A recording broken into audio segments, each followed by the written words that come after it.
Atheists and theists. What do you find to be the best argument of the other side regarding God's existence? How compelling do you find that particular argument? The best argument against the existence of the supernatural is that there is an argument about it. No one debates the existence of Texas. For example, you may not want to live there, may not know anyone who lives there, but it's not hard to find credible reports or to just go there yourself. No sane person debates its existence. Scientists working at the extremes of the knowable universe may debate among themselves whether this or that theorized particle exists. But that's a very unique situation.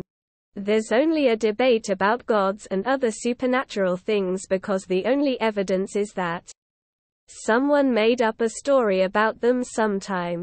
That's not discovery or exploration. That's authorship. It's fine to be a fan, but it can be taken too far. Insisting people believe your favorite story is real would be a case of taking it too far.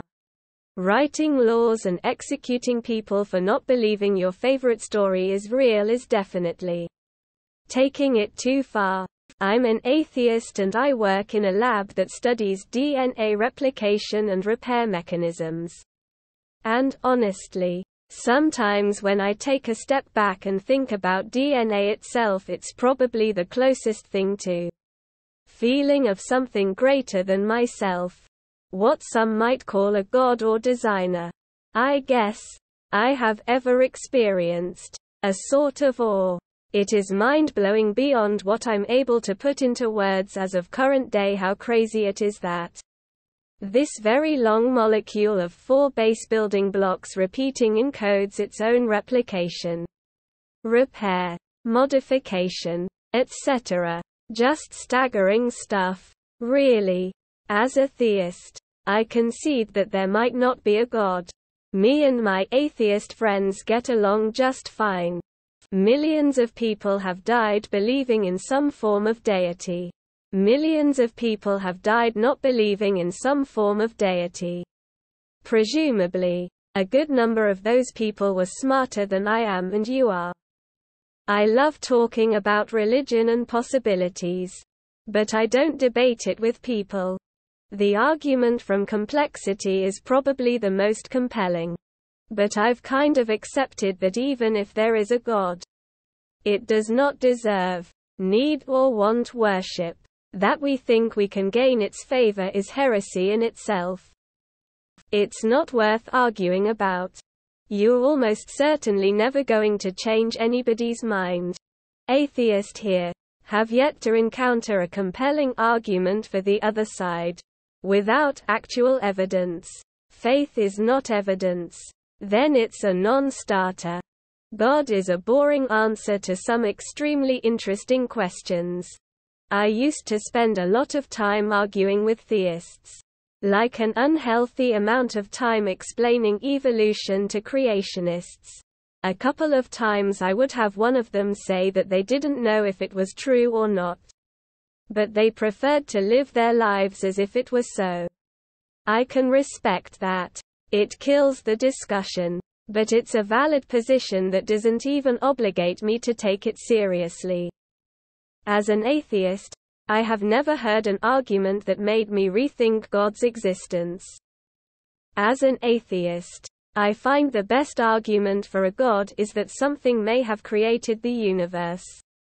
However, that would also mean that we will literally be unable to comprehend anything from outside our universe, being constrained by this universe's reality. So it wouldn't actually matter to us if it was created by a god. I have never once heard a convincing argument for the existence of a god or gods. Not yet. At least I'm 53, so I am not hopeful. One argument I've actually found merit in is when someone of any religion doesn't necessarily believe in the existence of the God as an absolute. They're just open to it and abide by the lessons of their text the same as we would a fable. best argument is the Kalam cosmological argument that gets you to a first cause. As an atheist, it's an intriguing mystery. But then Yell had to go say shit like that. First cause doesn't like me kissing a guy and you lose me. Theist here. The best atheist arguments I've seen are the ones that refer to Christian notions of biblical inerrancy directly, suggesting that there are biblical contradictions. I think all these errors reconcile, but it's still a very well-directed argument. There's just some things that can't be answered by science. I call this the glitch in the matrix, but I guess it could also be God fucking with us. Edit. Don't take my comment seriously, guys. I'm just here to vibe and have a good time. There's no compelling reason to believe a God exists. None of the apologetics carry any weight. Sorry. It's a ridiculous idea and there's literally no good reason to take it seriously. Simple. If this post gets closed, it means God exists because they did not like this post, or it means God doesn't exist because they would have liked this post if this post stays open. God exists because they like this post, or it means God doesn't exist because they wouldn't have liked this post. This way, there is no definite answer, and everyone is both happy and unhappy. As an atheist, the idea that the universe was created from nothing. Who created the nothing?